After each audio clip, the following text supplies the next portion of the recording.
Assalamualaikum warahmatullahi wabarakatuh.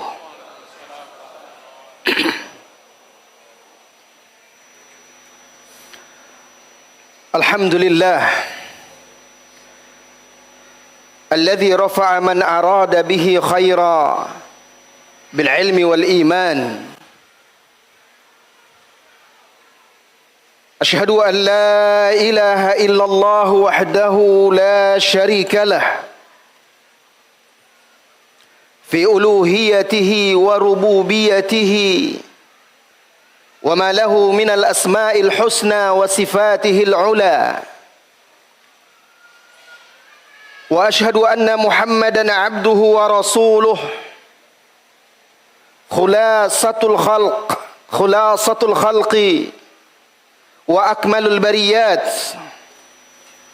اللهم صل وسلم وبارك وزد وأنعم على النبي الكريم محمد وعلى آله وأصحابه ومن سار على نهجه وتمسك بسنته إلى يوم الدين. أما بعد.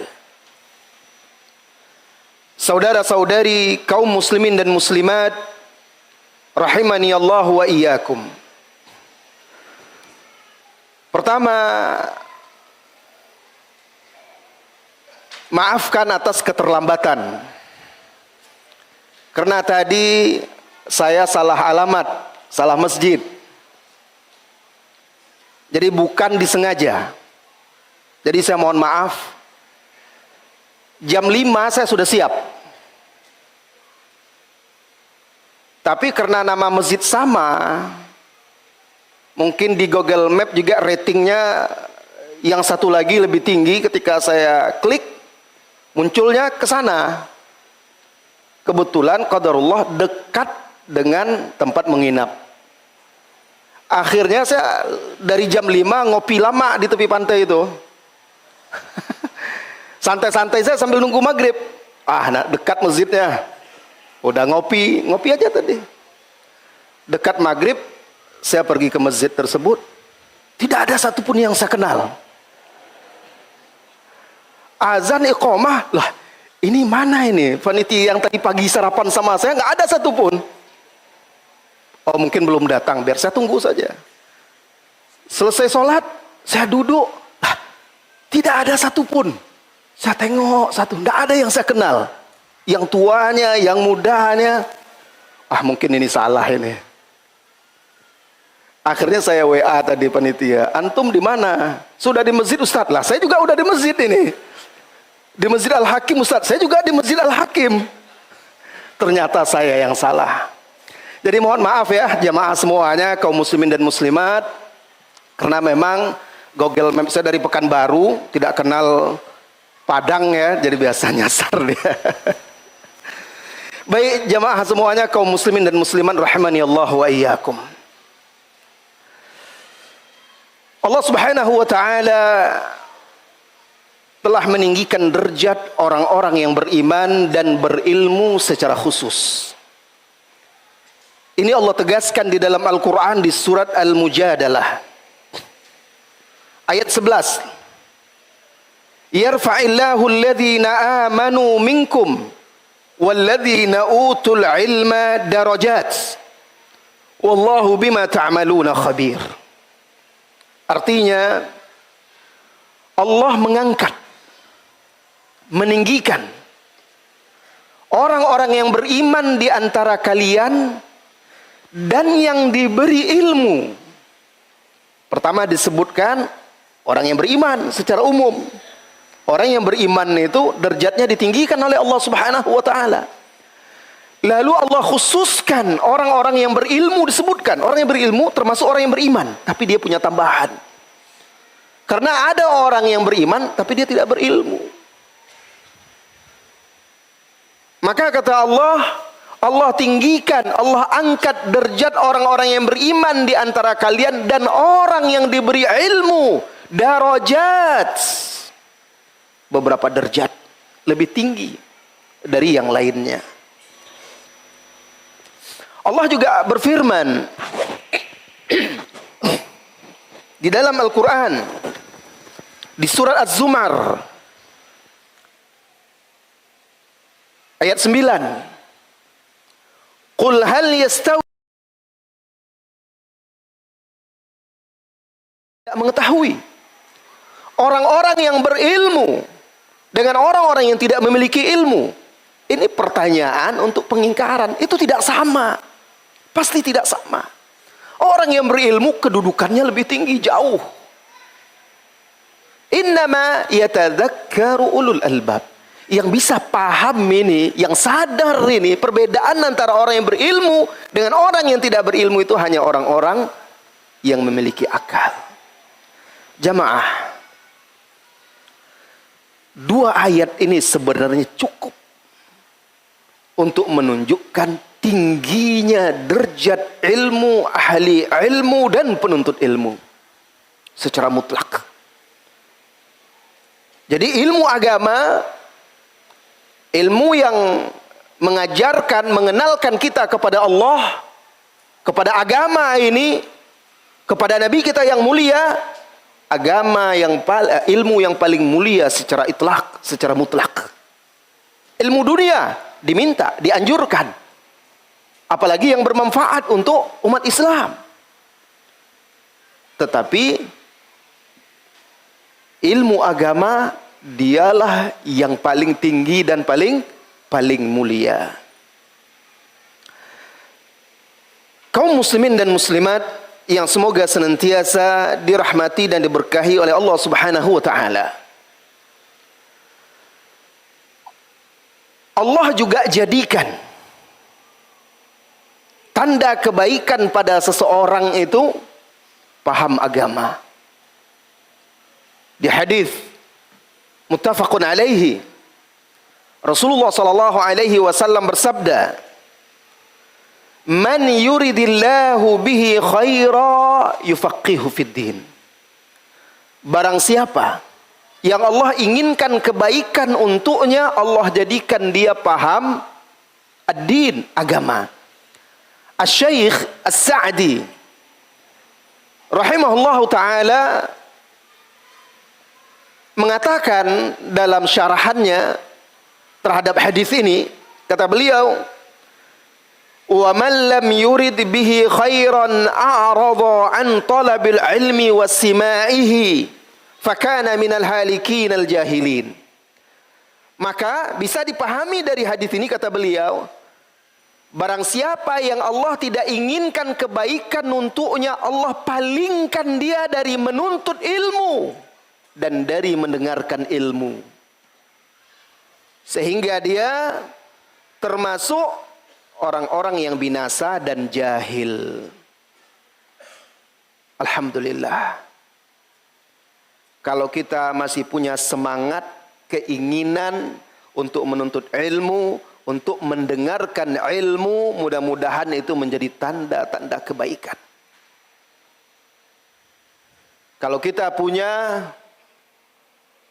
anak-anak yang punya semangat mengarah kepada ilmu, jangan dihalang-halangi.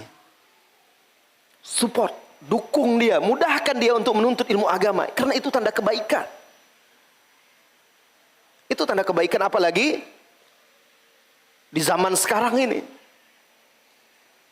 Rasulullah sallallahu alaihi wasallam mengkhabarkan di dalam hadisnya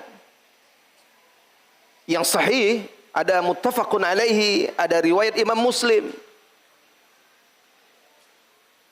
tanda-tanda akhir zaman itu, tanda-tanda hari kiamat itu, diantaranya diangkatnya ilmu, berkurangnya ilmu, dan menyebarnya kejahilan, kebodohan. Ini ilmu agama yang dimaksud. Ilmu dunia berkembang, tapi ilmu agama diangkat. Jadi sebelum terlambat, selagi ilmu masih ada, ahli ilmu masih ada, orang yang mengajarkan ilmu masih ada, maka jangan kita sia-siakan. Kata Rasulullah sallallahu alaihi wasallam, "Inna min asyratis sa'ah."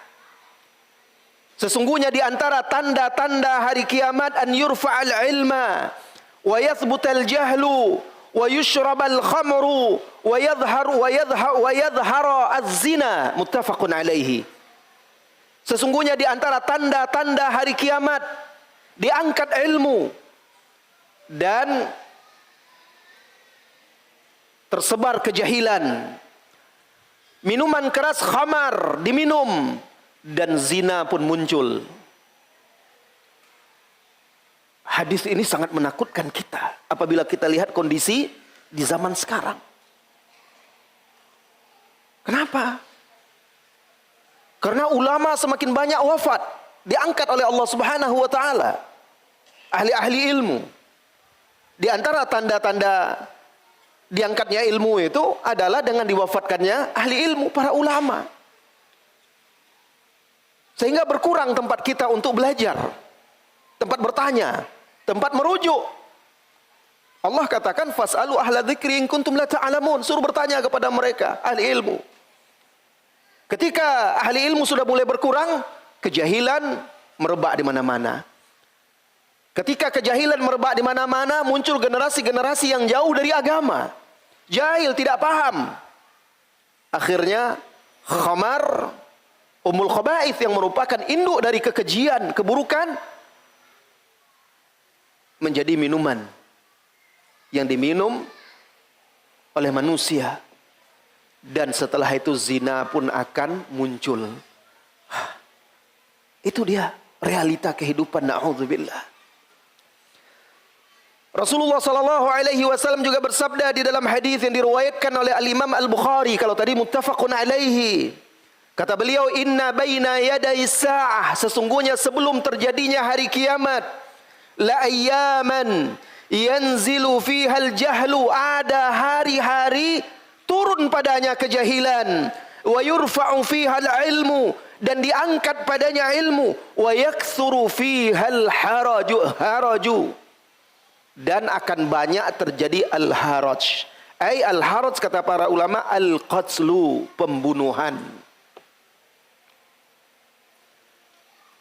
Jadi kata beliau dalam hadis ini sallallahu alaihi wasallam, kita dengar berita-berita, kita baca, banyak sekali terjadi peristiwa-peristiwa pembunuhan karena kebodohan. Apa yang disabdakan oleh Rasulullah sallallahu alaihi wasallam itu nyata, karena itu adalah wahyu dari Allah Subhanahu wa taala. Di zaman sekarang itu perkara darah itu sangat sepele. Hanya karena masalah-masalah yang sepele, seseorang bisa saja membunuh saudaranya, orang lain. Na'udzubillah. Di dalam hadis yang lain diriwayatkan oleh Imam Muslim, Rasulullah sallallahu alaihi wasallam bersabda, yataqarabuz zaman wa yuqbadul ilmu wa tazharul fitanu wa yulqash syuhhu wa yakthurul haraju. Artinya, yataqarabuz zaman, zaman, masa, waktu semakin mendekat, singkat, semakin pendek. Subhanallah. Dulu yang kita mendengar berita di belahan bumi yang lain itu butuh waktu. Sekarang sekali klik langsung kita dapat berita. Berita terbaru keluar langsung. Dulu yang orang pergi ke Tanah Suci itu bisa berbulan-bulan naik kapal, sekarang hanya 9 jam naik pesawat. Waktu semakin pendek dan berputar dengan cepat tanpa terasa oleh kita. Begitu. Yataqarabuz zaman. Wa yuqbadul ilmu. Dan ilmu pun dicabut.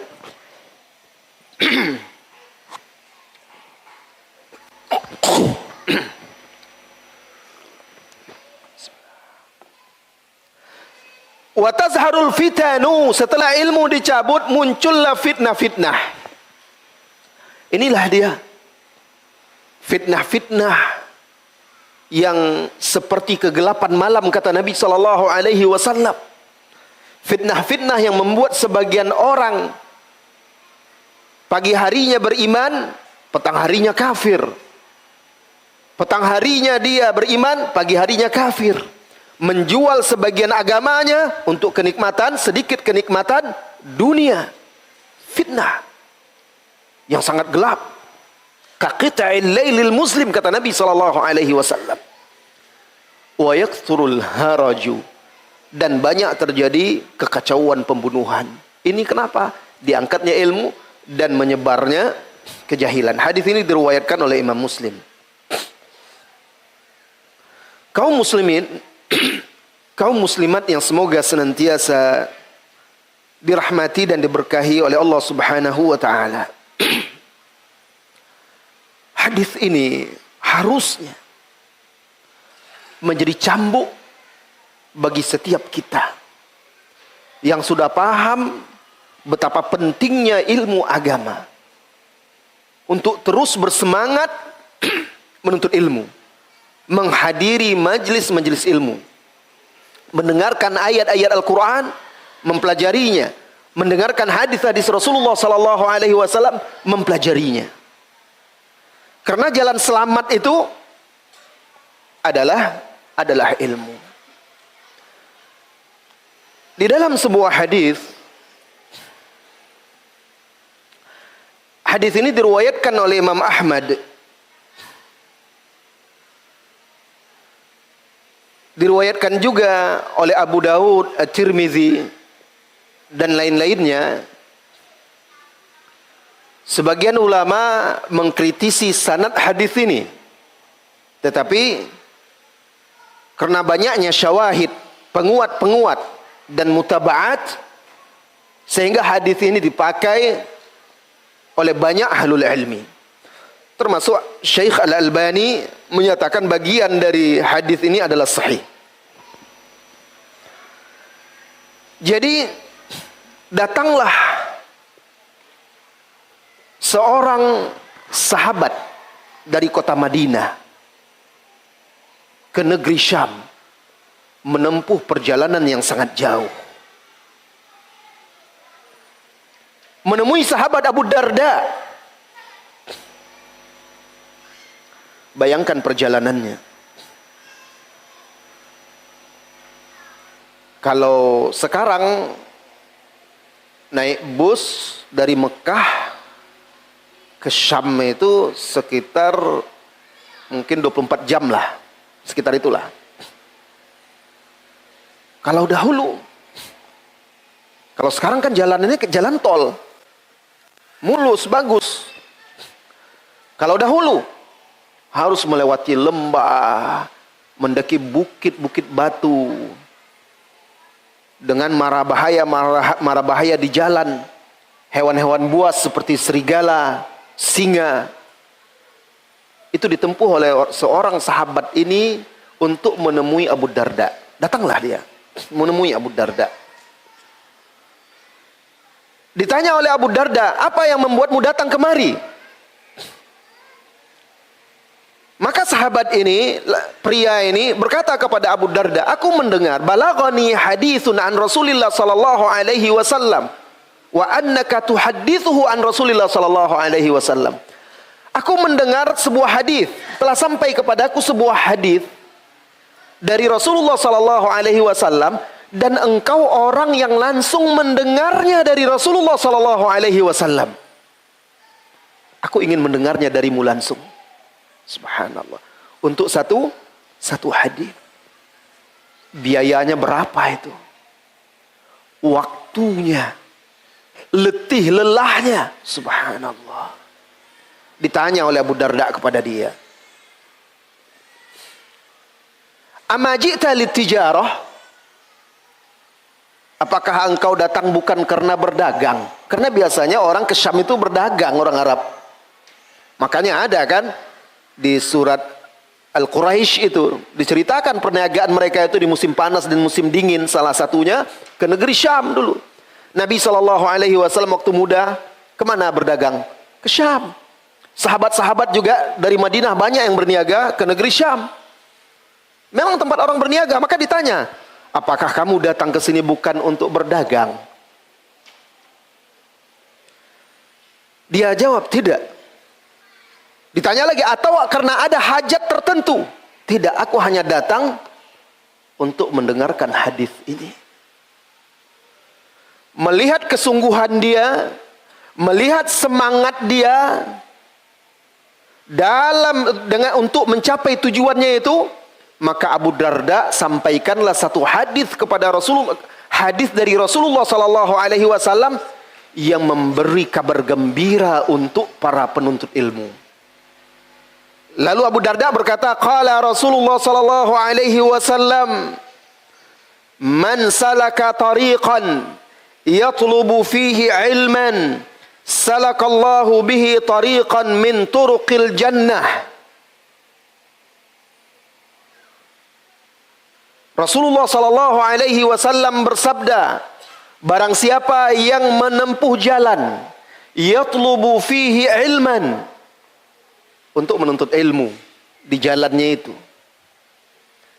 salakallahu bihi tariqan min turuqil jannah, maka Allah jadikan dia menempuh salah satu jalan-jalan menuju surga.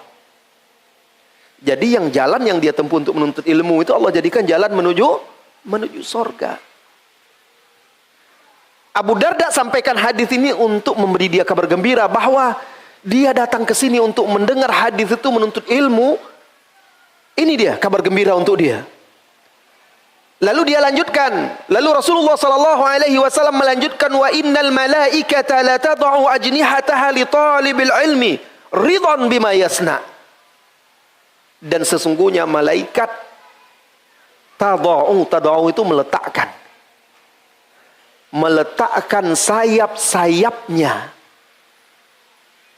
karena ridho terhadap apa yang dilakukan, diperbuat oleh penuntut ilmu. Karena ridho terhadap orang-orang yang menuntut ilmu itu. Apa makna malaikat meletakkan sayapnya ini?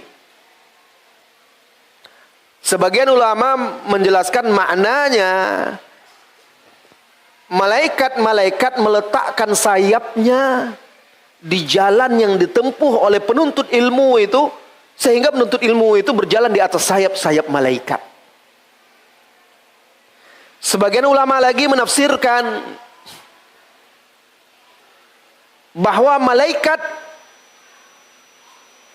menurunkan sayapnya, menghentikan kepakan sayapnya, lalu hadir di majelis-majelis ilmu bersama penuntut-penuntut ilmu itu karena ridho, suka dengan apa yang dia tuntut. Intinya penuntut ilmu itu diridhoi oleh Allah, diridhoi oleh malaikat. Maka selama perjalanannya itu dia berada di jalan Allah Subhanahu wa taala, didampingi oleh malaikat, majelis-majelis dia dihadiri oleh malaikat, dan itu menjadi majelis terbaik di muka bumi. Subhanallah. Makanya hadir di majelis ilmu itu banyak sekali manfaatnya, Pak, Bu, jamaah semuanya. Kadang ada orang hadir di majelis ilmu mungkin dia tidak paham apa yang disampaikan, dia duduk, tapi mungkin dia nggak paham, tapi dia ikhlas hadir, duduk, dia dapat berkah, dia keberkahan majelis ilmu itu, dapat ampunan dia dari Allah Subhanahu wa taala.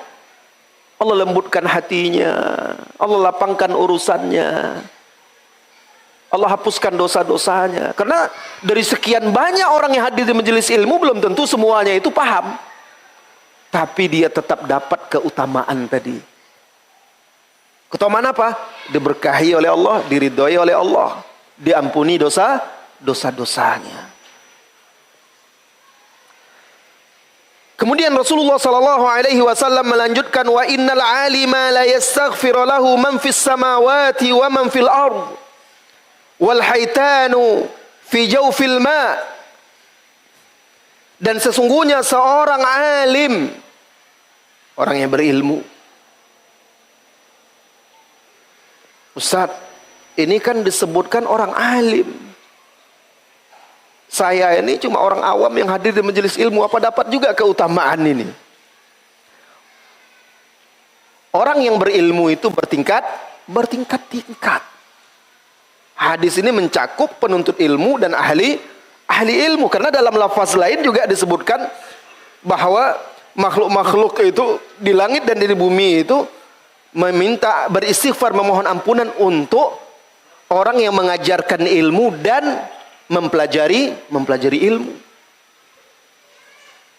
Makanya kedua-duanya mendapatkan keutamaan ini. Wa inna fadlal alim dan sesungguhnya keutamaan seorang alim 'alal 'abidi ka fadlil qamari lailatal badri 'ala sairil kawakibi. Dan keutamaan, keistimewaan, kemuliaan seorang yang berilmu dibanding seorang ahli ibadah. Ada orang yang berilmu, ada orang ahli ibadah. Orang yang ahli ibadah ini rajin sholat tahajud, kemudian puasa sunat sangat rajin, berzikir, berdoa, bersedekah, pokoknya ibadah saja. Sementara penuntut ilmu beribadah juga. Tapi karena kesibukannya menuntut ilmu atau mengajarkan ilmu, dia tidak bisa sebanyak itu ibadahnya.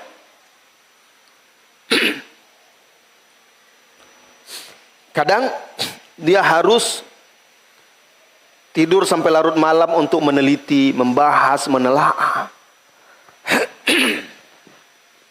Sehingga dia letih dan lelah. Lalu dia sholat malamnya tidak sebanyak orang-orang yang rajin ibadah tadi. Dia pun mungkin tidak bisa puasa selalu. Dia juga mungkin tidak bisa bersedekah seperti orang itu. Tapi keutamaan dia, kata Nabi SAW, dibanding ahli ibadah tadi, seperti purnama dibandingkan bintang-bintang. Ketika bulan purnama belum tampak, orang memuji bintang. Tapi tatkala bulan purnama muncul, terbit, maka orang pun seperti melupakan bintang, terpesona melihat keindahannya. Itu bulan purnama. Dan bintang tidak menerangi seperti bulan purnama. Bulan purnama membuat malam menjadi terang tapi sejuk. Dia tetap terang tapi sejuk. Kalau bintang cuma menghias dari jauh tapi tidak sampai cahayanya kepada kita, maka dia lebih istimewa. Kenapa? Karena ahli ibadah itu, Pak, manfaatnya untuk diri dia saja. Ahli ibadah itu, kebanyakan ibadah dia itu untuk diri dia.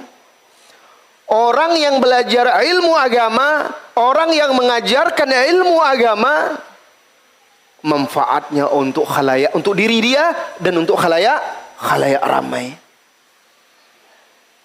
Maka lebih besar manfaatnya, keutamaannya.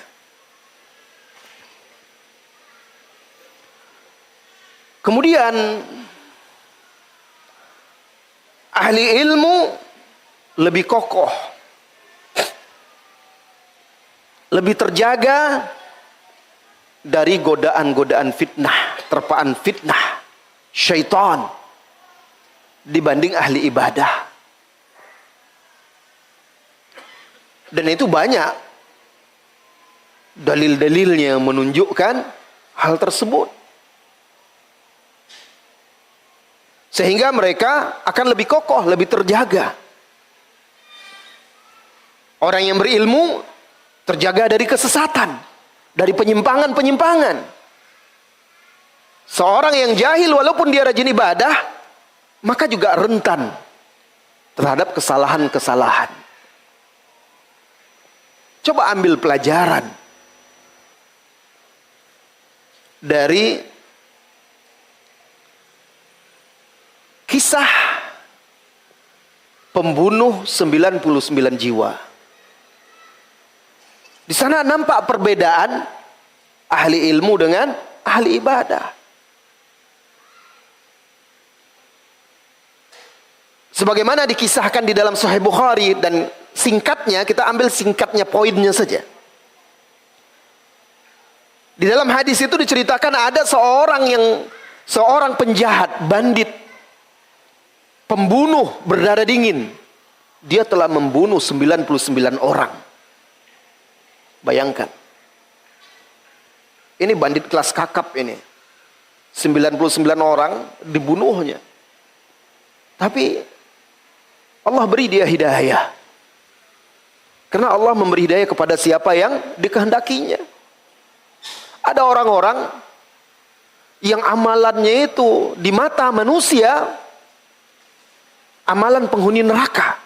Sehingga tidak tersisa jarak antara dia dengan neraka itu kecuali sehasta. Sedikit lagi sehingga orang-orang menilai dia, udahlah, ini udah nggak selamat ini. Karena begitu banyaknya dosa-dosa dia. Tapi di akhir hayatnya dia bertobat. Lalu dia beramal dengan amalan ahli sorga, lalu wafat di atas itu, maka dia masuk surga. Nah, orang ini seperti itu. Walaupun dia telah melakukan dosa yang sangat banyak, Allah beri dia hidayah. Allah gerakkan hatinya untuk bertaubat. Maka dia pergilah, dia tanya kepada orang-orang, saya ini ingin taubat. Carikan saya orang yang bisa jadi guru saya. Tempat saya minta petunjuk, minta nasihat. Maka orang menunjukkan dia kepada seorang abid ahli ibadah. Rajin ibadahnya. Sepanjang umurnya dia di tempat ibadah dia. Habis waktunya dengan beribadah. Datanglah dia. Lalu dia di sana menjelaskan dosa yang telah dia lakukan. Dan dia sebutkan dia ingin bertaubat. Apakah dia masih bisa bertaubat? Ahli ibadah ini karena yang tahu dia, diri dia banyak ibadahnya. Karena selama ini dia beribadah dan dia tidak punya ilmu. Maka rasa ujub, bangga melihat ibadah dia itu muncul. Godaan syaitan. Dilihatnya orang di depan dia, ini penjahat. Sudah banyak membunuh orang. Maka dia katakan, anna lakat taubah. Dalam riwayat lain dia bertanya, qatalta tis'ata wa tis'ina nafsan, anna lakat taubah. Hah? Engkau membunuh 99 jiwa. Kamu gak bisa lagi bertaubat. Inilah orang gak paham. Dia tidak kenal, tidak paham betapa luasnya rahmat Allah. Bahwa Allah itu maha pengampun, maha pengasih, maha penyayang. Bahwa pintu taubat itu senantiasa terbuka selama seseorang itu belum sekarat. Marahlah dia ketika dicap sebagai penghuni neraka. Kalau dikatakan gak bisa lagi bertobat, kan berarti udah, kamu ini bandit, udah gak mungkin lagi, udah jadi penghuni neraka, udah. Marah dia. Karena selama ini dia sudah terbiasa membunuh.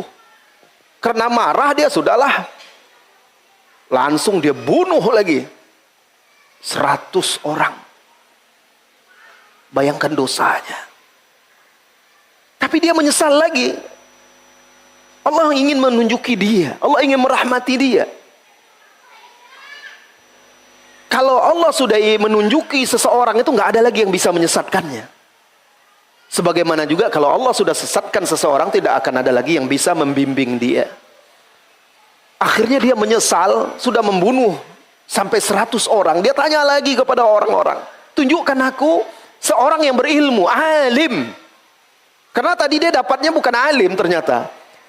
Dalam kacamata manusia awam, orang itu kalau sudah rajin ke masjid, ada serban di sini misalnya, ya, atau pakai serban, pandai bicara sedikit di depan, bawakan sedikit ayat-ayat atau bahasa Arab, dianggap sudah alim. Sehingga orang mau, oh ini alim ini. Kenapa alim? Rajin ke masjid. Ini tolok ukur awam terhadap alim. Tapi alim di dalam Islam itu orang yang berilmu.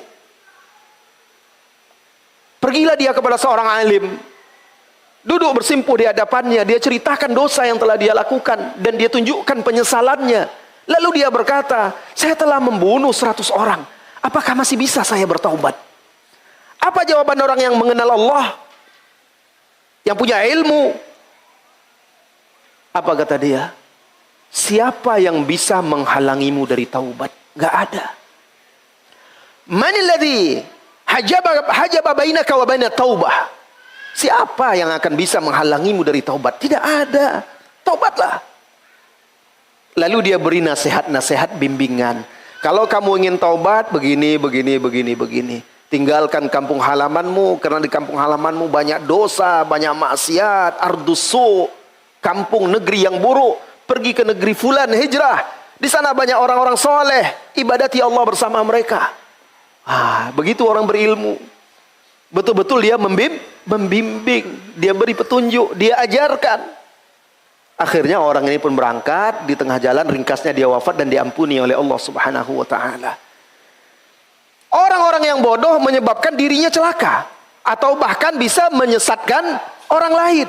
Lihat di zaman sekarang ini betapa banyaknya orang-orang yang mengaku atau dinisbatkan, dianggap sebagai pemuka-pemuka agama, tokoh-tokoh, dianggap ulama, dianggap kiai, tapi menyesatkan umat, membodoh-bodohi umat.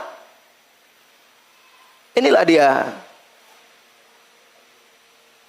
Ketika ulama diwafatkan, ilmu berkurang, kejahilan di mana-mana, akhirnya orang-orang bodoh, orang-orang yang tidak paham diangkat sebagai ahli ilmu dan tempat merujuk. Itu banyak sekali nih sekarang. Kaum muslimin dan muslimat.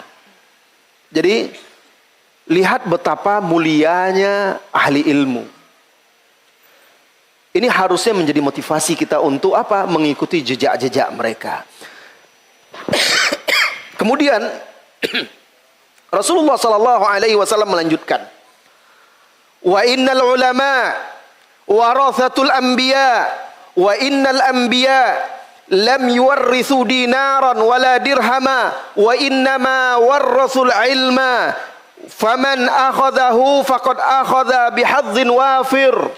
Sesungguhnya ulama adalah pewaris para nabi, dan sesungguhnya para nabi tidak mewariskan dinar, tidak mewariskan dirham, tidak mewariskan harta benda. Sesungguhnya mereka hanya mewariskan ilmu. Barang siapa yang mengambil ilmu, maka dia telah mendapat warisan yang sangat banyak dari para nabi. Ini warisan para nabi, warisan nabi kita, warisan Rasulullah sallallahu alaihi wasallam suri tauladan kita. Harus kita terima. Bagaimana kalau kita mendapat warisan? Pasti kita saling berebut dan sangat menginginkannya. Kita terima, kita ambil bagian kita, bahkan kita tidak ingin kurang bagian kita. Oh, saya sekian persen, nggak bisa kurang. Ini jatahnya. Kalau urusan harta, demikianlah manusia. Padahal harta akan lenyap, akan sirna. Ilmu dia yang akan kekal. Lihat perbandingan harta dengan ilmu di dalam hadis yang lain. Di dalam sebuah hadis yang diriwayatkan oleh Ibnu Majah,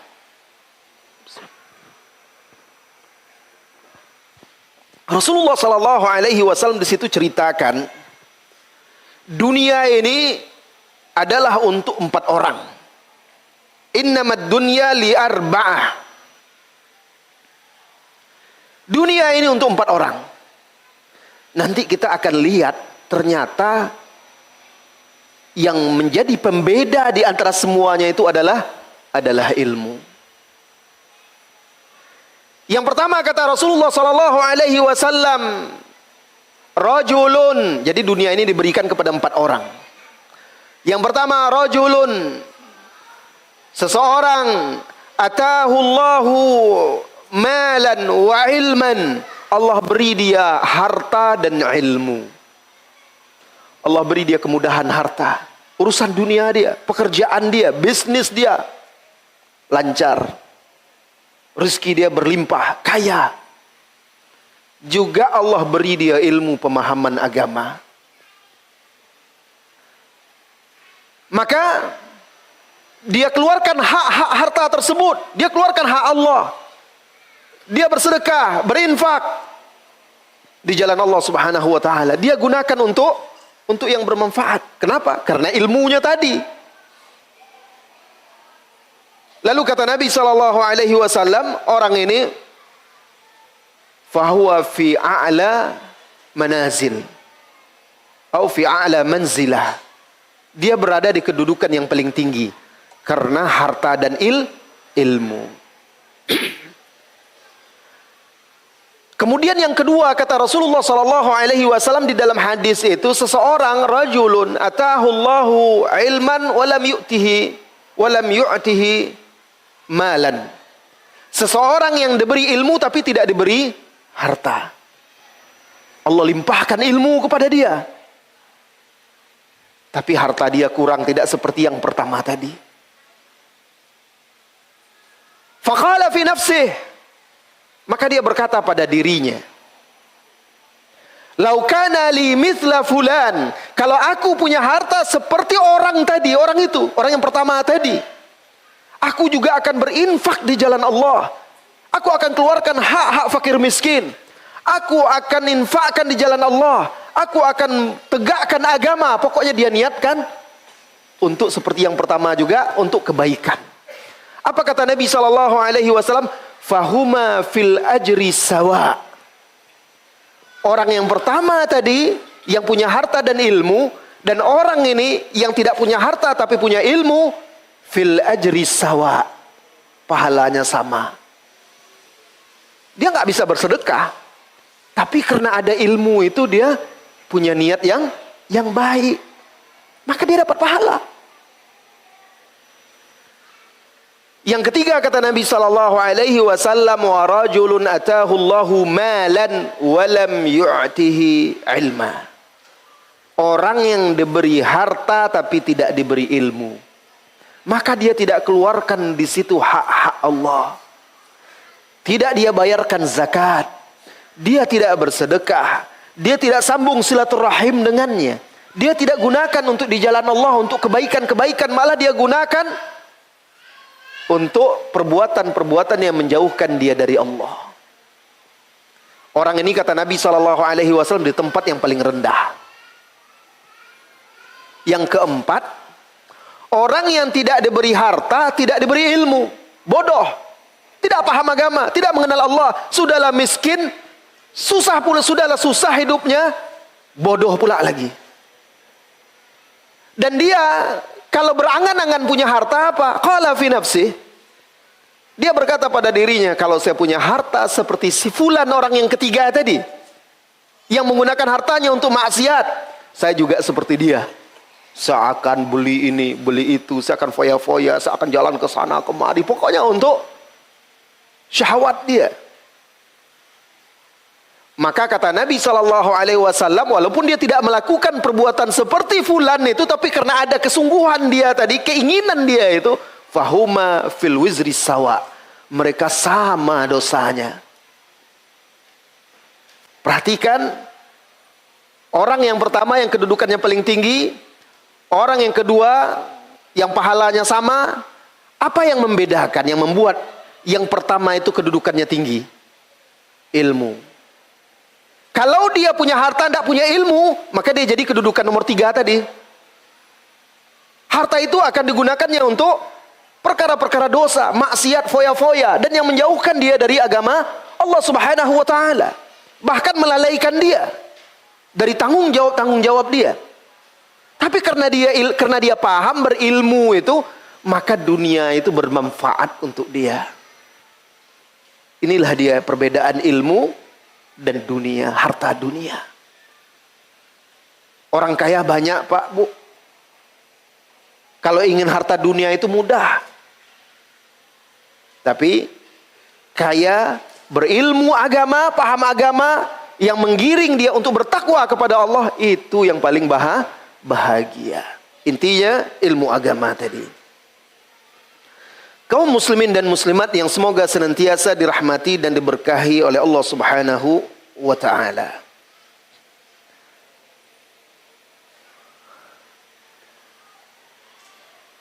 Di dalam Islam hanya 2 orang yang boleh kita cemburui. Dan itu juga menunjukkan betapa besar dan tingginya keutamaan ilmu itu.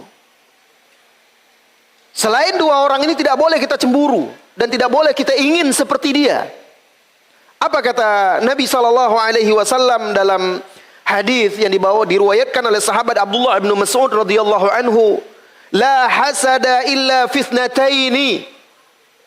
Tidak boleh hasad, cemburu, kecuali pada 2 orang. Maksud hasad di sini bukan dengki, ingin kenikmatan orang itu hilang. Tidak, maksudnya kita ingin seperti dia. Cemburu kita, ingin seperti dia. Tidak boleh kecuali 2 orang. Rajulun atahu Allahu malan fasallatahu ala halaqatihi fil haqq. Seseorang yang Allah beri harta dan dia gunakan itu, hartanya itu, kekayaannya itu pada kebenaran. Wa rajulun atahu Allahu hikmatan fahuwa yaqdi biha wa yu'allimuha.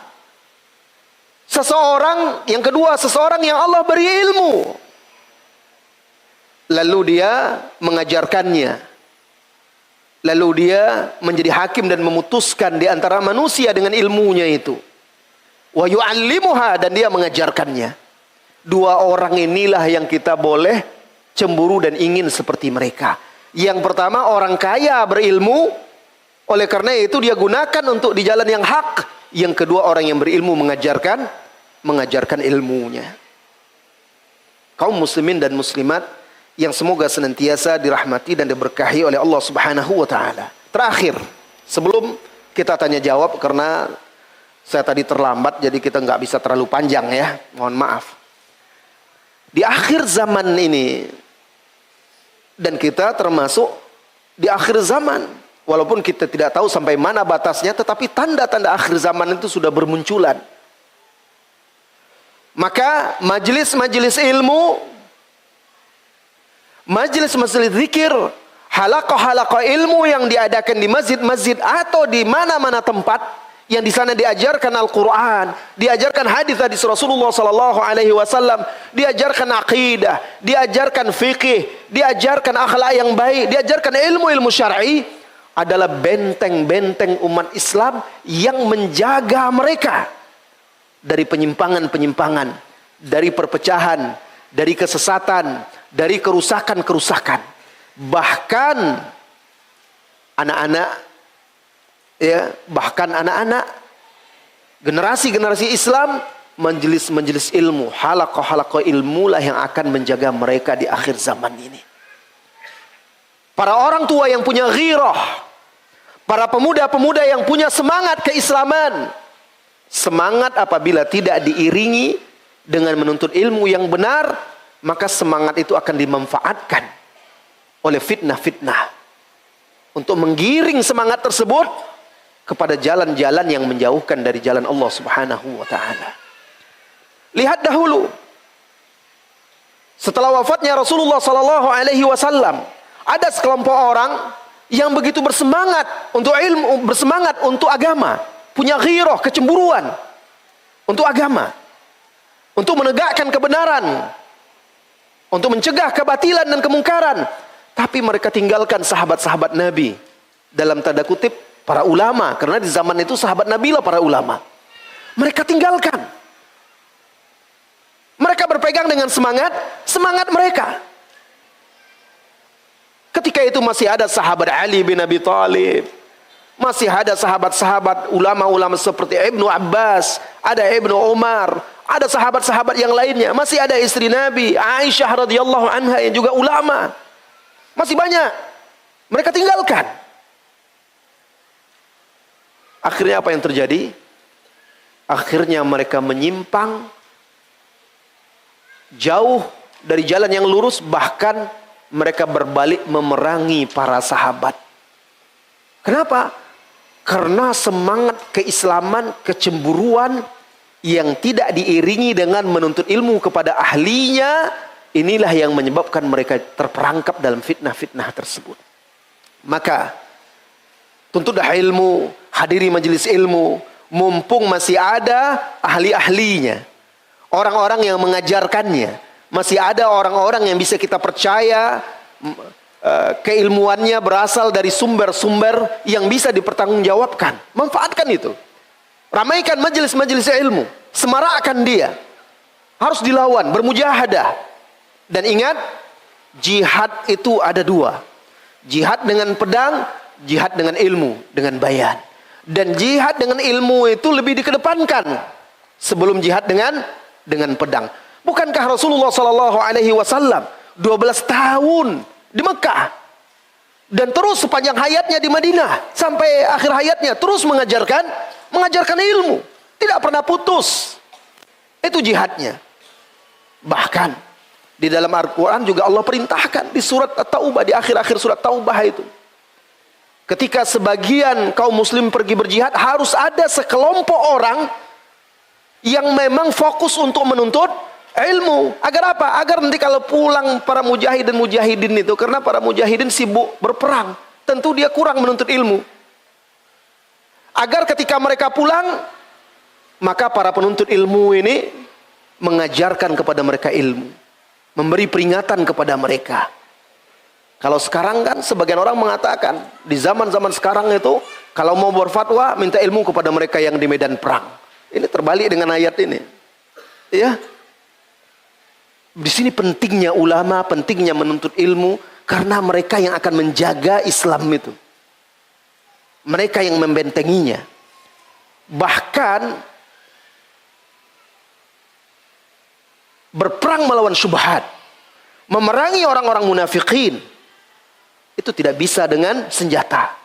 Itu dengan hujjah dan bayan. Karena orang-orang munafikin itu dia seperti kaum muslimin. Kadang-kadang sudah dicuci otaknya.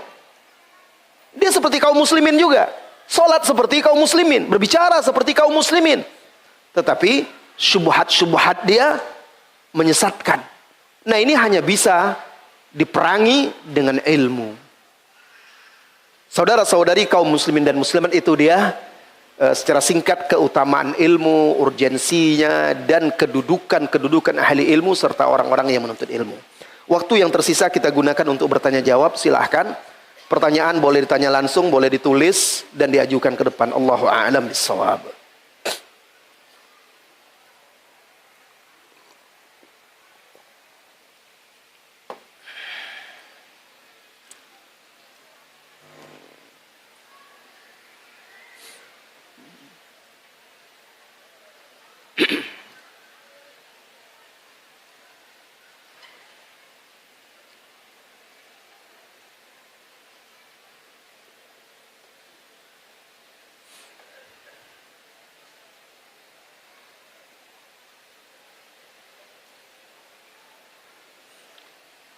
Pertanyaan bebas ya, silakan.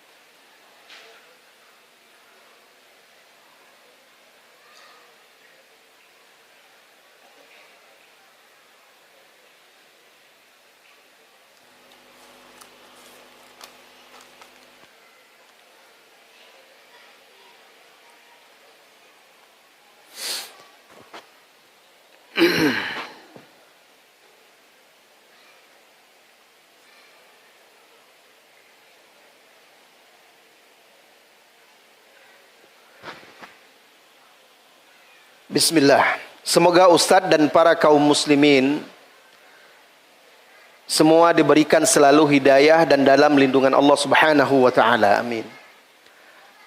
Ana ingin bertanya, jika ada seorang kafir yang ingin masuk Islam, namun sebelum ia bersyahadat, di dalam perjalanannya ia meninggal terlebih dahulu, bagaimana keadaan orang tersebut di akhirat? Apakah termasuk orang yang sudah bertaubat? karena dia sudah mempunyai niat untuk masuk Islam. Jazakallahu khairan. Di dunia dia baru dianggap sebagai muslim apabila dia sudah melafazkan 2 kalimat syahadat. Apabila dia sudah mengumumkan keislamannya, melafazkannya, dan tidak mesti harus diumumkan ke khalayak ramai, mungkin kepada melalui seseorang, di hadapan seseorang dia sudah bersyahadat. Maka ketika dia wafat, walaupun dia belum sempat sholat, belum sempat beramal dan segala macam, dia adalah seorang muslim dan diperlakukan sebagai seorang muslim. Tapi kalau dia punya niat, sudah suka kepada Islam, dia cinta Islam, tapi dia belum melafazkannya, belum bersyahadat, maka dia tidak dikatakan muslim. Abu Talib, paman Nabi SAW, dia tahu kebenaran yang dibawa oleh Nabi Muhammad SAW. Dia tahu, bahkan dia bela keponakannya itu. Dia bela, dia jaga, dia lindungi. Tapi dia tidak bersyahadat sampai akhir hayatnya. Rasulullah SAW bimbing dia ketika dia sekarat menjelang wafatnya, dibimbing, diajak, ya qul la ilaha illallah, wahai pamanku, ucapkan la ilaha illallah, aku jadikan hujjah untuk membelamu di hari kiamat. Tapi di sisi lain Abu Jahal terus menghasut dia, menakut-nakuti dia. Apakah kamu akan tinggalkan agama nenek moyangmu? Apa nanti kata orang-orang? Padahal dia mau mati lagi kan. Akhirnya dia tidak lafazkan.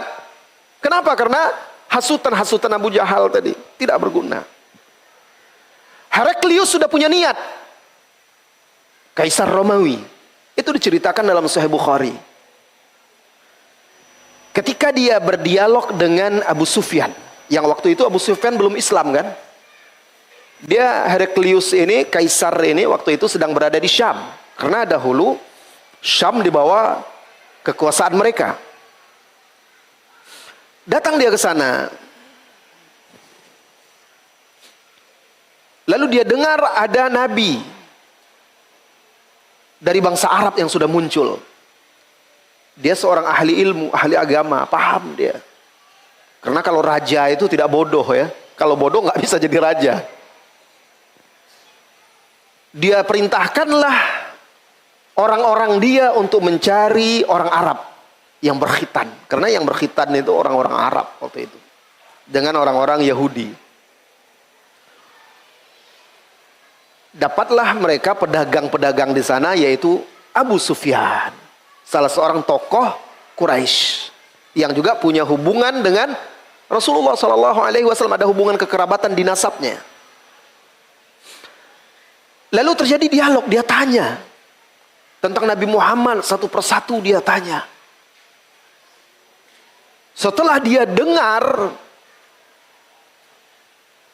maka dia katakan, jika yang engkau katakan ini adalah benar, semua yang engkau ungkapkan itu adalah benar, maka dia adalah seorang nabi. Lalu kata Heraklius, dan kalau saya tahu saya bisa sampai ke tempat dia, menemui dia. Kalau saya tahu saya bisa sampai menemui dia, saya akan basuh kakinya. Dia sudah berniat itu. Tapi niat saja kan tidak cukup. Ketika selesai, dia kumpulkan betrik-betrik dia sampaikan keinginan dia itu untuk menemui Nabi Muhammad SAW. Heboh lah betrik-betriknya, panglima-panglimanya, komandan-komandannya, menteri-menterinya. Udah takut dia, nggak berani dia. Apalagi salah seorang temannya sebelum itu, seorang ahli ilmu dari mereka juga, pendeta, salah seorang pendeta temannya, dalam perjalanan juga dibunuh.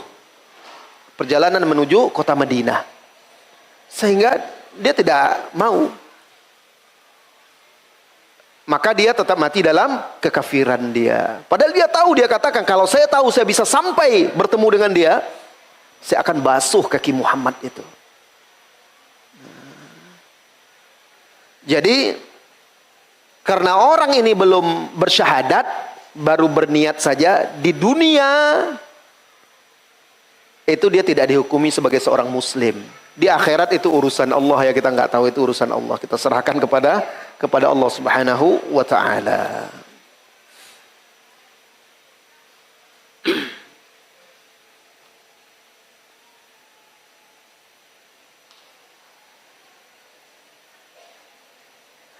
Izin bertanya Ustadz,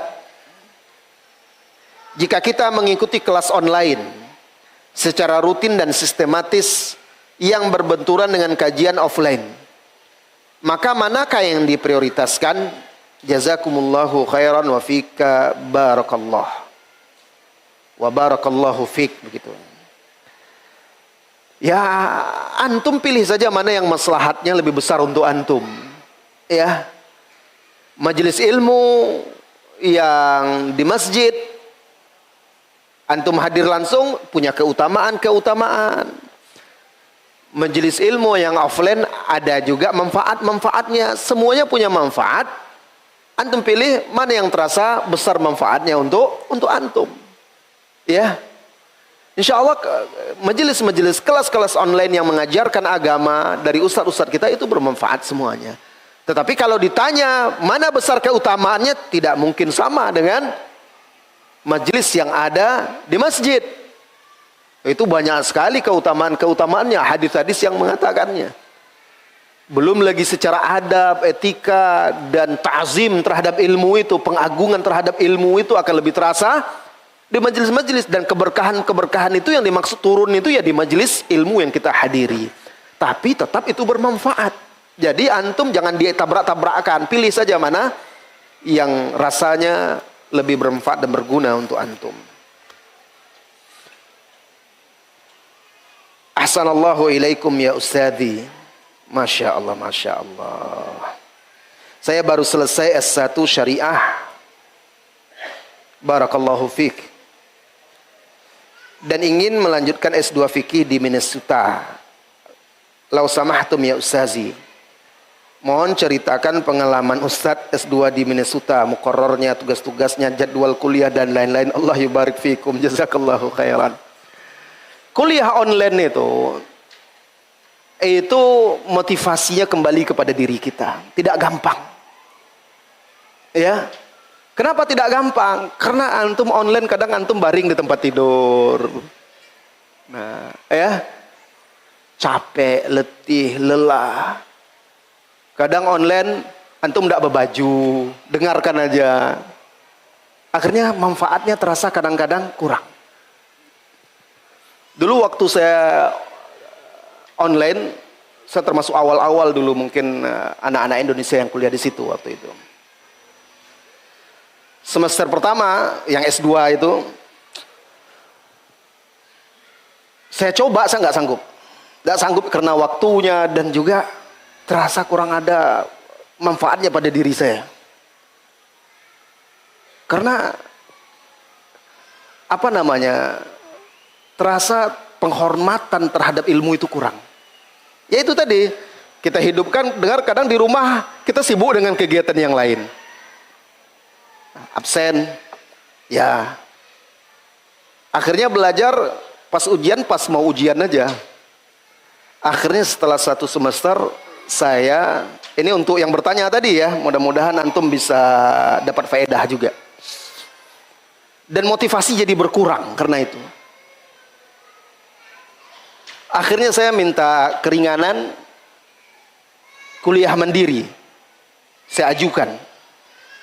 Kuliah mandiri itu caranya, metodenya, dia kasih tugas mata kuliah kita, misalnya kitab apa, muqarrarnya, kurikulumnya. Untuk mata kuliah misalnya qawaid fiqhiyah, ada kitab tertentu. Dia kasih tugas, antum baca sampai selesai, kemudian simpulkan, buat kesimpulan minimal sekian halaman. Setelah selesai, serahkan kepada saya, kata dosennya. Dia akan baca, lalu diujikan lagi kitab itu. Diujikan lagi kitab itu. Setelah itu selesai, lulus, baru dia kasih nilai. Begitu semuanya muqarrarnya, sampai selesai semuanya. Ya saya selesaikan, kalau seperti itu lebih enak. Ya kita belajar, buka kitab itu, kita telaah, kita pahami, kita simpulkan. Seperti kita mempelajari kitab-kitab Para ulama biasa, sudah seperti belajar biasa. Waktunya juga lebih bebas. Antum coba itu. Nah, dan 3 bulan selesai sama saya semuanya. Saya lahap semuanya. Tugas-tugas saya selesaikan, apa semuanya, risalahnya apa semuanya, 3 bulan. Tapi antum harus tahu, saya nulisnya, ngetik itu, saya pergi pakai kapal, sewa kapal untuk pergi mancing. Kata orang saya pergi mancing, saya sengaja menjauh. Seharian dari pagi sampai sore saya di kapal-kapal kayu itu. Ikhwan-ikhwan mancing, saya sibuk ngetik aja. Menyelesaikan tulisan semuanya. Selesainya di atas kapal itu semuanya. Kata orang, Ustadz ini kok jadi hobi mancing katanya. Padahal saya tidak mancing, karena kalau di tengah kesibukan pekerjaan susah menyelesaikannya. Saya harus menjauh. Saya paksakan. Sampai akhirnya 3 bulan selesai semuanya. Setorkan, selesai dan diterima, udah. Saya lanjut doktoral, saya daftar, saya sudah bayar. Dosen pembimbing sudah dapat, judul proposal sudah diterima. Dosen pembimbing saya gugur di Gaza. Dia sekeluarga dibom. Akhir Desember tahun lalu. Akhirnya belum dapat lagi sekarang dosen pembimbing, saya istirahat dulu. Ya, mudah-mudahan beliau dan keluarganya termasuk orang-orang yang syahid. Karena dia orang Palestina, pulang ke Gaza sama keluarganya, terus terperangkap perang, dan dia memilih untuk tidak keluar. Akhirnya rumahnya kena bom dan gugur dia bersama keluarganya. Jadi saran saya kepada Adinda yang bertanya tadi, jadwal kuliah saya berbeda waktu itu, saya minta kuliah mandiri, ya seperti itu. Coba saja antum tanya dan minta kepada dia, kepada wakil rektornya itu, dokter siapa nama, Al-Jarrah. Allahu a'lam. Jadi kuliah online ini lebih daripada mengejar gelar saja sebenarnya. Terus terang, kalau untuk ilmu, ya ulama-ulama, masyayikh banyak ya tempat kita belajar. Tapi tidak apa-apa, di zaman sekarang itu mungkin dibutuhkan untuk maslahat pendidikan, dakwah, silahkan saja, tidak ada masalah. Kalau untuk manfaat tetap ada, tapi tidak sebesar manfaat kita belajar langsung kepada para ulama.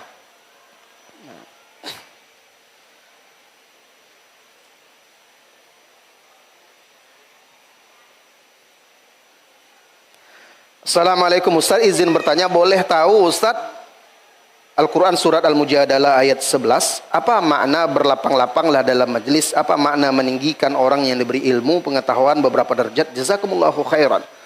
Berlapang-lapang di majelis ilmu itu, tawasau itu, kalau ada orang yang masuk, beri dia tempat, ya. Kadang-kadang kan orang masjid itu, majelis itu belum penuh, dia isi di sana, sehingga seperti sesak dan sempit. Orang mau masuk sudah susah, tidak dapat tempat lagi. Maka tawassau, perlapang, beri dia tempat, beri dia kelapangan. Orang-orang yang datang itu termasuk salah satunya, memberi tempat kepada orang yang datang untuk duduk di majelis tersebut. Apa makna meninggikan orang-orang yang diberi ilmu pengetahuan beberapa derajat? Itu sudah dijelaskan tadi. Dimaksud pertama di sini ilmu agama. Berapa derajat orang yang berilmu lebih tinggi daripada orang yang berilman tidak berilmu. Lebih tinggi dari orang yang rajin ibadah tapi tidak berilmu. Karena orang yang rajin beribadah tapi tidak berilmu, dia beribadah bisa jadi dia tidak tahu ibadahnya benar atau salah. Dia nggak tahu sholat yang benar bagaimana, yang penting dia ibadah.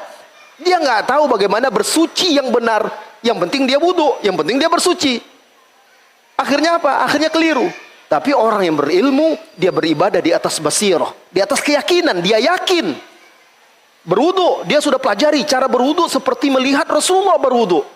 Sehingga ketika dia beramal, berwudu, dia yakin bahwa apa yang dia amalkan ini insya Allah sudah sesuai dengan yang diajarkan oleh Rasulullah SAW. Begitu juga sholatnya, dia berusaha sholatnya sama seperti yang dikatakan oleh Rasulullah SAW. Sallu kama ra'aitumuni usolli.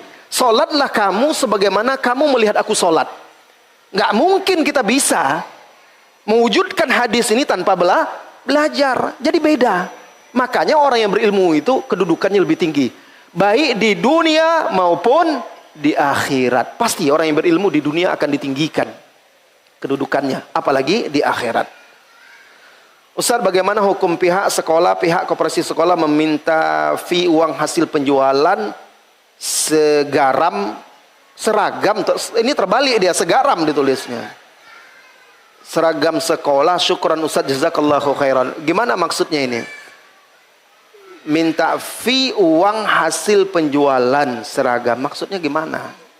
Kepada siapa dia minta fee-nya? Ini belum jelas ya, jadi saya nggak bisa jawab karena belum jelas. Jadi dia minta fee-nya ke siapa?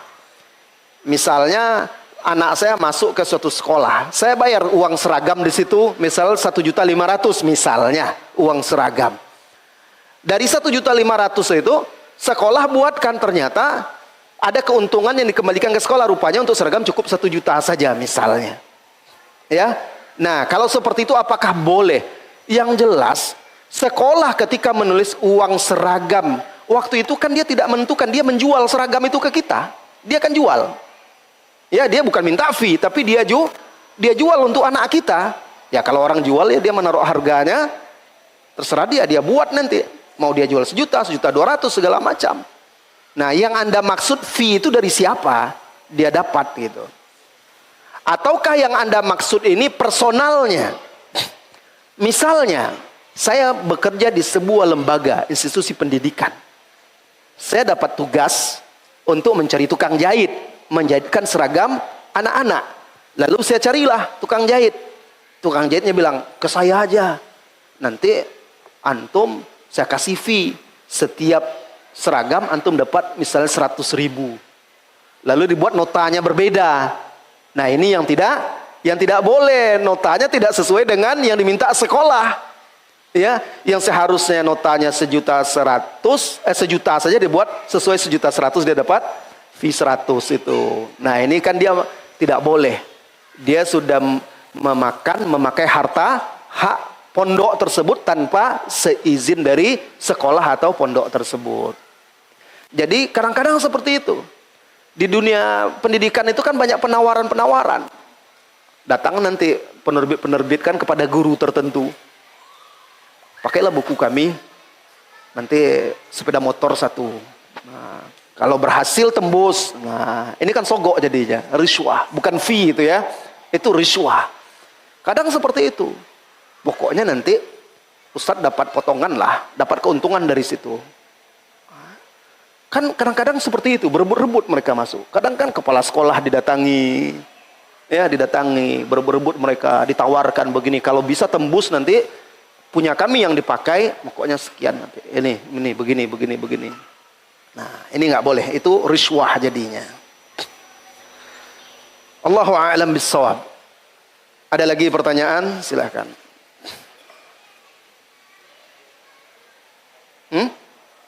Yakfi? Baik.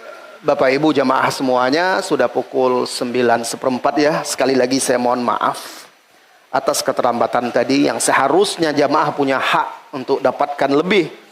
Akhirnya tidak bisa, saya mohon keridhaan waktunya tadi. Bukan kesengajaan. Qadarullah saya salah alamat. Insya Allah untuk kedepannya sudah tahu, oh ini rupanya Masjid Al-Hakim itu. Baik, terima kasih atas atensinya. Mudah-mudahan Allah Subhanahu wa Ta'ala membimbing kita untuk menempuh jalan ilmu, jalan menuntut ilmu, mengamalkannya, memperjuangkannya, mengajarkannya. Amin ya rabbal alamin. Wa sallallahu wasallam ala nabiyyina Muhammad walhamdulillahi rabbil alamin. Assalamualaikum warahmatullahi wabarakatuh.